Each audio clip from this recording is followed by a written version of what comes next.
Hello everyone, how are you doing? This is MD Tech here for another quick tutorial. In today's tutorial, I'm going to show you guys how to remove all of your prior Spotify downloads, or basically undownload, in a certain sense, songs that you have downloaded to your device. So this should hopefully be a pretty straightforward process here, guys. How to clear up some space on your phone, whether it's an iOS or Android device. And without further ado, let's go ahead and jump right into it. All you have to do is sign into Spotify and select your user icon up at the top left.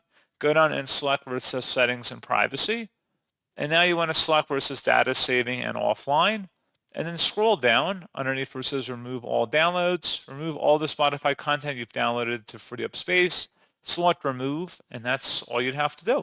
So pretty straightforward process on that, guys. And as always, thank you for watching. I do hope that I was able to help you out, and I do look forward to catching you all in the next tutorial. Goodbye.